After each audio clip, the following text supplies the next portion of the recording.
Hello friends, आप सभी का स्वागत है हमारे चैनल परीक्षा स्टडी पॉइंट में। हमने आपको पिछली वीडियो में बताया था प्राचीन भारत में सिंधु सभ्यता, हड़प्पा सभ्यता, वैदिक सभ्यता, गुप्त वंश और हर्यक वंश, चंद्रगुप्त मौर्य आदि। तो यही हम उसी में आगे बताते हैं धार्मिक आंदोलन। जिन्होंने पिछला वीडियो नहीं देखा वो पिछला वीडियो देख लें एक बार। और चलिए मैं आपको एक स्टोरी के माध्यम से एक्सप्लेन करूँगा।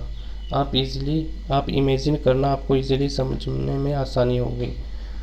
तो चलिए फ्रेंड्स, हाँ एक बात और, जब मैं बताऊँ तो कोई भी नोट मत करना, एक बार वीडियो पूरा देखना, नोट करने के लिए फिर से एक बार प्ले कर लेना, आपको अच्छे से समझ आ जाएगा। तो चलिए फ्रेंड्स शुरू करते हैं।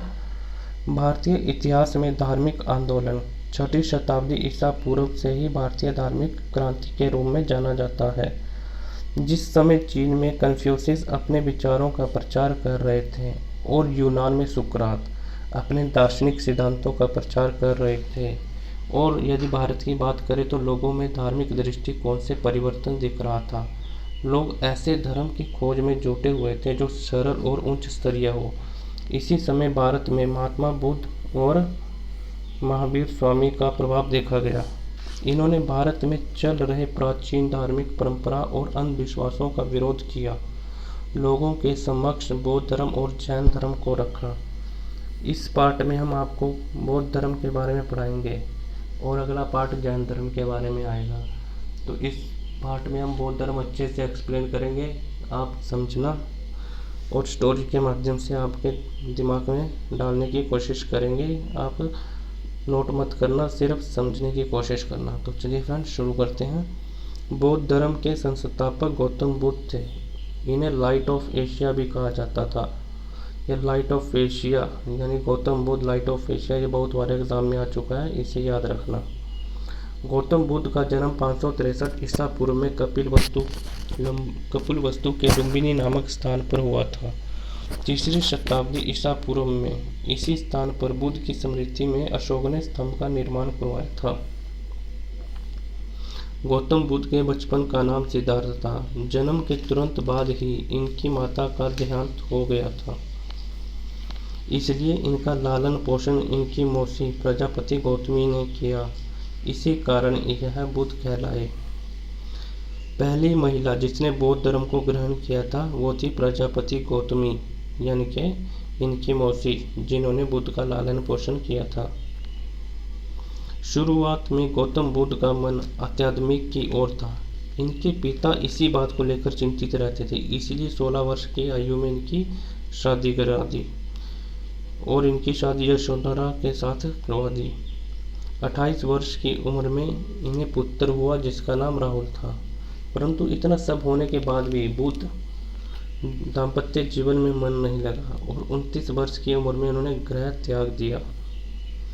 6 और 7 यानी कि ये 2 बुकों से लिया गया है कि एक बुक में 6 वर्ष लिखा और एक में 7। आप जिस भी बुक को फॉलो करते हो उसमें देख लेना 6 वर्ष लिखा है या 7 वर्ष। चलिए मैं आपको 6 वर्ष के हिसाब से पढ़ा देता हूँ। 6 वर्ष तक ज्ञान की खोज में इधर उधर भटकते रहे। इसी दौरान इनकी मुलाकात बिंबिसार उदय और अलारकलाम से हुई। अलारकलाम सिद्धार्थ के प्रथम गुरु थे, यानी कि गौतम बुद्ध के प्रथम गुरु थे। सिद्धार्थ गौतम बुद्ध का ही नाम है। उसके बाद 35 वर्ष की अवस्था में गौतम बिहार के उरुवेला नामक स्थान पर पहुंचे। बाद में यह स्थान उरुवेला ही बोध गया के नाम से जाना गया। जहीं पर गौतम बुद्ध ने पीपल के पेड़ के नीचे ज्ञान प्राप्त करने के लिए समाधि लगाई थी। 49वें दिन यानी कि 35 वर्ष की आयु में इन्हें ज्ञान की प्राप्ति हुई। तभी से यह पीपल का पेड़ बोधि वृक्ष के नाम से जाना गया और ज्ञान प्राप्त करने के बाद सिद्धार्थ बुद्ध कहलाए। बुद्ध का अर्थ है ज्ञान प्राप्ति। इसके बाद महात्मा बुद्ध ने वाराणसी के समीप सारनाथ में 5 ब्राह्मण शिष्यों को लेकर पहली बार उपदेश दिया और बौद्ध ग्रंथों में इसी को धर्म चक्र परिवर्तन कहा गया है। बुद्ध ने अनेक राज्यों में भ्रमण किया और उपदेश दिए। प्रमुख प्रचार केंद्र मगध था, इसलिए बिंबिसार उज्जैन जैसे मगध शासक बुद्ध के अनुयायी बने। बुद्ध ने सबसे ज़्यादा उपदेश श्रावस्ती में दिए। जितने भी ये हाईलाइटेड किए गए वर्ड हैं इनको याद रखना, ये एग्ज़ाम में पूछे जाते हैं। बुद्ध धर्म के प्रचार के लिए महात्मा बुद्ध ने बुद्ध संघ की स्थापना की। बुद्ध संघ वह स्थान है जिसमें बौद्ध भिक्षु अपना घर छोड़कर निवास करते जीवन भर बौद्ध धर्म का प्रचार करते थे। बुद्ध के अनुयायी दो भागों में विभाजित किए गए, भिक्षुक और उपासक। भिक्षुक वो थे जो बौद्ध का प्रचार करने के लिए संन्यास ग्रहण कर लेते थे। उपासक उन्हें कहा जाता था, गृहस्थ जीवन व्यतीत करते हुए ही बौद्ध का विचार करते थे, प्रचार करते थे। समय समय पर बौद्ध धर्म को समझने हेतु बहुत सी सभाएं आयोजित की गई जिन्हें बौद्ध संगीतनी कहा गया। तो बौद्ध संगीतनी, सबसे पहली बौद्ध संगीतनी राजगृह में हुई। किसके शासनकाल में? अजातशत्रु के शासनकाल में। और द्वितीय बौद्ध संगीतनी वैशाली में कालाशोक के शासनकाल में। तृतीय बौद्ध संगीतनी पाटलिपुत्र अशोक के शासनकाल में। चतुर्थ बौद्ध संगीतनी कुंडल वन कनिष्क के शासनकाल में। इन सब में सबसे इम्पोर्टेंट है लास्ट वाली दो, तृतीय और चतुर्थ। तृतीय पाटलिपुत्र अशोक के शासनकाल में हुई, चतुर्थ कुंडल वन कनिष्क के शासनकाल में हुई। इनमें ये दो इम्पोर्टेंट है, वैसे तो सारी पढ़नी है पर लेकिन ये दो ज़्यादा इम्पोर्टेंट है, यही एग्जाम में पूछी जाती है।